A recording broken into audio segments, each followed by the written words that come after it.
Salut tout le monde, j'espère que vous allez bien dans les gradins en direct de mon véhicule parce que la situation l'oblige. On a eu droit à tout un beau week-end. On a eu droit à un beau week-end de sport en fin de semaine. Oui, il y a eu le Super Bowl, mais il y a eu également 2 matchs du Canadien qui étaient de retour dans l'action. Après une très longue pause, on va se le dire, là, une affaire de quasiment une dizaine de jours, facile, depuis la pause du match des étoiles. Même cette semaine-là, on n'a pas joué ben. Et puis là, durant toute la semaine, on n'a pas joué pantoute. Fait que les joueurs qui ont eu beaucoup de repos. Et puis, ça l'a paru sur la patinoire. Il y a eu plusieurs joueurs qui ont pu s'illustrer durant ces 2 victoires-là du Canadien de Montréal. On a eu droit à une victoire, entre autres, une victoire en prolongation, si je me trompe pas, avec un but de Mike Hoffman, je crois. Je m'en souviens plus si c'était ça, mais je pense que je me rappelle plus si c'était en prolongation. Je pense que c'était en prolongation, but de Mike Hoffman. Et puis, on a eu une autre victoire ensuite contre les Oilers.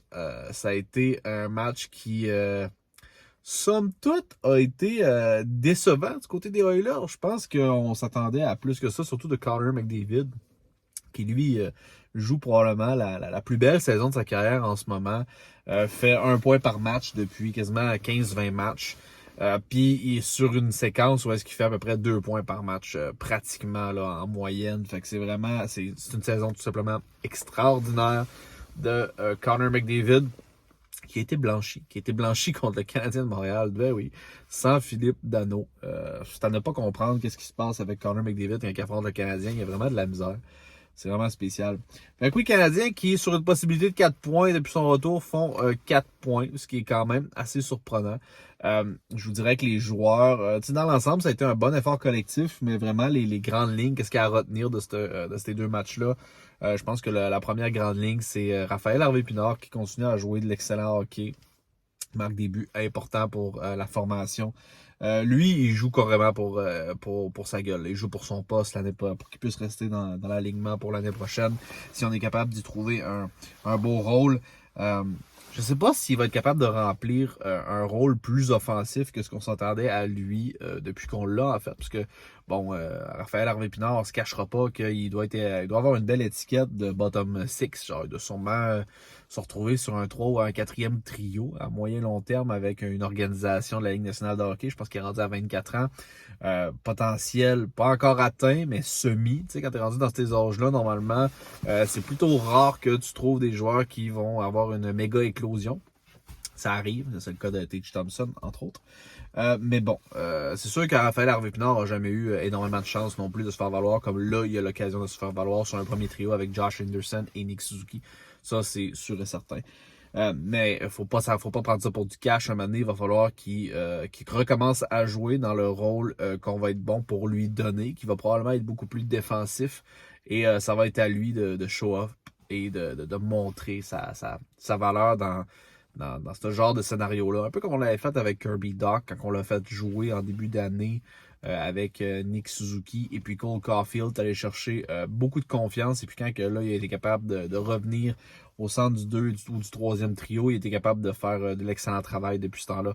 Fait que c'est un peu ça que je m'attends avec Raphaël Harvey-Pinard. C'est sûr que là, il va en profiter. Ça va bien. C'est correct. Un peu comme Kirby Dach allait bien avec les 2 autres. Mais à un moment donné, il va falloir qu'il fasse son bout de chemin. Il va falloir qu'il revienne dans les rangs, comme on dit. C'est correct. Sinon, le deuxième point positif de ces rencontres-là, les gardiens de but ont fait du solide travail. Entre autres, Jake Allen a quand même été testé là, durant son dernier match.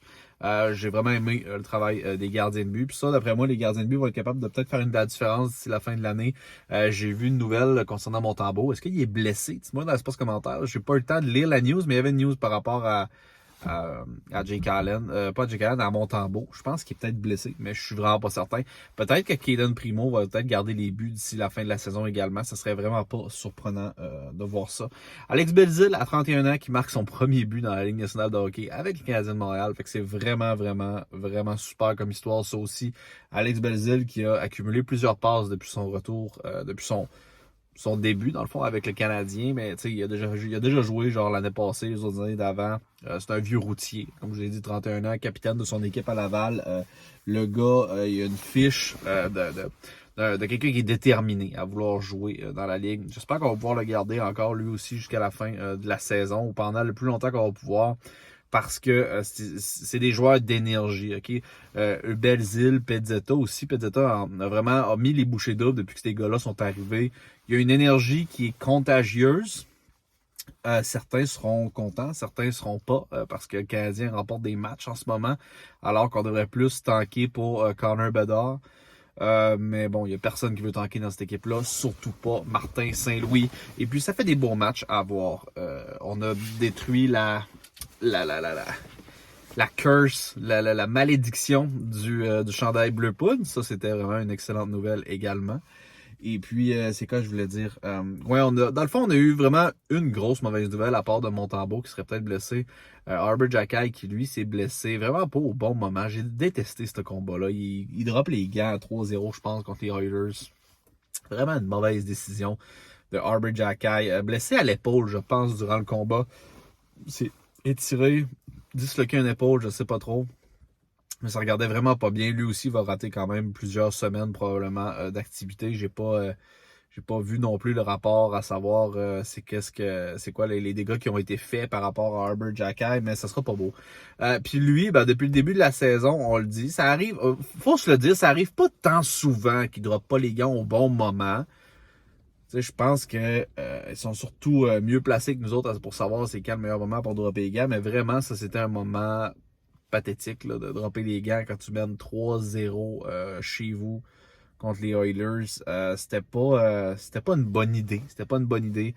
Même s'il a bien paru dans son combat jusqu'à la dernière seconde. Là, vraiment, au dernier moment, là, il s'est blessé à l'épaule puis il a arrêté. Là, je pense qu'il aurait quand même pu. Je pense qu'il a pris ce combat-là parce qu'il était assez confiant qu'il pouvait le gagner. Puis il était supérieur à son adversaire d'ailleurs. Mais c'est des affaires que tu veux pas voir. Que un défenseur comme lui que tu as vraiment besoin pour autre que ses atouts physiques. Je veux dire, Arbor Xhekaj, c'est pas pour rien s'il est autant sur les lèvres depuis le début de la saison. Si ce gars-là ferait juste se battre, personne n'en parlerait énormément, mais c'est parce qu'il fait beaucoup plus que ça aussi. Il est plus que ça. Le rôle qu'il endosse présentement, c'est un rôle de top 4. C'est un rôle de top 4 à la défensive, a du caractère, il y a du chien, comme ça n'a aucun crise de sens.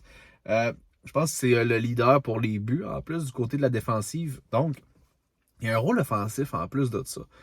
Il nous donne vraiment un apport que personne ne s'attendait à ce qu'il nous donne depuis le début de la saison. Donc, je suis vraiment...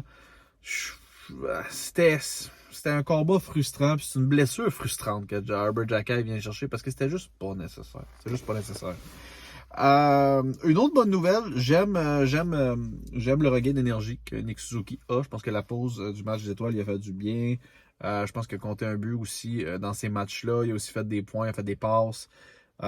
Impliqué dans le jeu beaucoup plus. On voit vraiment que ça lui a donné de l'énergie. Ça, c'est vraiment une bonne nouvelle parce que si lui peut maintenir cette cadence-là qu'il commence à avoir d'ici jusqu'à la fin de la saison, il va connaître sa meilleure saison de carrière. Puis Nick Suzuki, c'est ça qui est intéressant avec, c'est qu'à toutes les années, il devient une meilleure version au fur et à mesure qu'il joue au hockey. Et puis c'est notre Ironman, c'est un gars qui manque aucun match.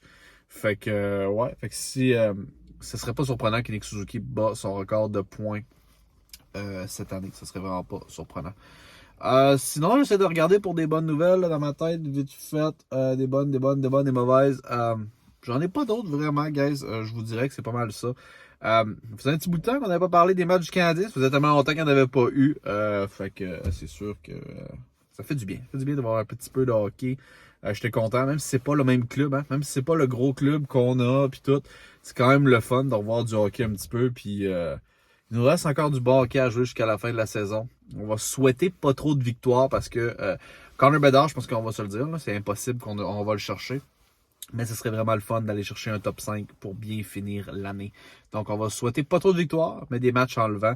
Ah oui, ça, je voulais dire, Mike Hoffman. Mike Hoffman, en règle générale, c'est une des personnes que faut me mettre au surligneur présentement parce qu'il joue vraiment de l'excellent hockey. Il faut l'admettre, il faut le dire avec les joueurs qui sont pas terribles jouent de l'excellent hockey. Jonathan Drouin joue de l'excellent hockey présentement aussi. Est-ce que ces joueurs-là peuvent avoir une certaine valeur d'ici la date limite? Est-ce que c'est le genre de gars qu'on peut se départir à tout prix, les deux que je viens de nommer? C'est sûr et certain, comme je l'ai dit, Jonathan Drouin finit sa saison, puis je suis pas sûr qu'il va avoir un autre contrat professionnel. Ça va, en tout cas, ça va rester entre les branches. Et puis, pour ce qui est de l'autre, Mike Hoffman, ce qui est étonnant, c'est le fait qu'il reste encore un an. Mais je crois pas aux possibilités que ces deux gars-là se fassent échanger vraiment d'ici la date limite. Ça va être intéressant à suivre quand même, mais Est-ce que ça va monter leur valeur? Je pense que Hoffman, il est genre à 8 points à ses 10 derniers matchs. Fait que c'est vraiment intéressant. Ça peut devenir intéressant pour une équipe, mais bon, ça va être à suivre. J'espère que vous aurez apprécié cette vidéo-là, cette petite update du Canadien de Montréal. Guys, comme je l'ai dit, ça faisait longtemps que je n'avais pas fait ça. Si vous êtes nouveau, je vous invite à vous abonner. C'est le bouton rouge au bas de l'écran. C'est gratuit, ça fait extrêmement plaisir. On est une des rares chaînes francophones à faire ce genre de contenu-là, en français, sur le Canadien de Montréal ou encore la Ligue nationale de hockey. Sur ça, ça fait toujours plaisir de vous parler, guys. Peace out.